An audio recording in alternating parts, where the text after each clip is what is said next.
Denmark is sending 800 soldiers to Latvia subject to parliamentary approval. Meanwhile, in war-torn Ukraine, a Red Cross convoy carrying much-needed aid is struggling to reach Mariupol. Peace talks between Russia and Ukraine are expected to continue today.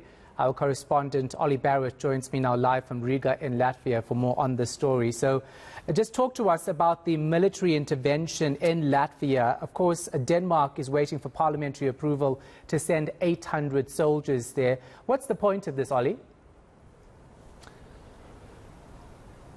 That's right. This is a request, Shahan, that comes from NATO for Denmark to send these 800 troops here to Latvia. Denmark has viewed that request favourably. It does need sign-off from Parliament, but we very much expect that it would get that pretty quickly. And so we could see those troops coming here to Latvia as soon as May, so within a few weeks from now. And they would form part of the NATO troop presence here in Latvia. Latvia is a NATO member. It borders Russia, and the Latvian Prime Minister has welcomed this move from Denmark, has thanked the country for acceding to this request from NATO, and he says it will show Russia that NATO is resolved, and he says it will help secure the security of Latvia with those extra troops. We already have American and Canadian troops here as part of that NATO presence. So the idea is to boost NATO's eastern flank in response to what NATO sees and NATO member states see as Russian aggression in Ukraine, to send a message to Vladimir Putin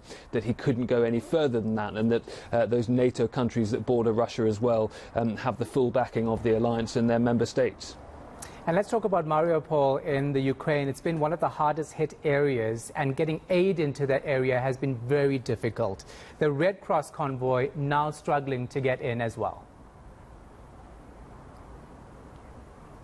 Yeah, it was supposed to go in on Thursday, and the Ukrainians are sending buses as well to take aid in and try and get civilians out. That was delayed because the conditions just weren't right. It wasn't considered safe enough. The convoys couldn't get their security guaranteed to make them feel safe to go ahead with that mission. Again, into Friday, still delayed, still difficult. We were then told that agreement had been reached, and there was going to be a safe passage in for some of these vehicles to try and get supplies in, but also evacuate some civilians who've been stuck there. So we wait to see whether that can take place. But certainly civilians who have been stuck in the besieged city of Mariupol have been very sceptical indeed about this and previous attempts to try and get them out, because what we've seen in other ceasefires that have been agreed, other humanitarian corridors as they've sometimes been known, is that actually the fighting has continued. Now the Russians blame the Ukrainians blame the Russians, but for the civilians who are trapped,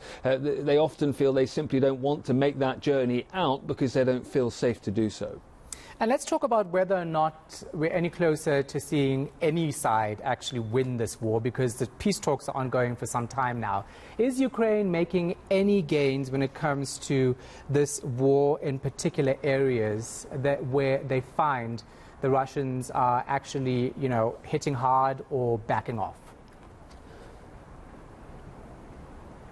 Absolutely, the Ukrainians have made some real gains in the last 24 or 48 hours or so. The Ukrainians will tell you that, but also where UK and US intelligence will confirm that gains have been made in and around the cities of Kiev, Chernihiv, some parts of the south of the country as well. We are seeing villages and towns that had been under Russian control, some of them being taken back by the Ukrainians. That's not to say that the situation is any less intense or dangerous in other parts of the country. We've seen very intense fighting in the east, in the Donbass region, that Russia says it's trying to liberate for the people there, but which Ukrainian forces are very much trying to push back against. And it may well be that that is the key focus now for the Russians, and that that is where we're going to see some of the fiercest fighting. And indeed, Russia may well make some gains in that part of the country. But elsewhere, the Ukrainians are feeling like they're making progress. Indeed, today we were hearing from officials in Kiev saying to people,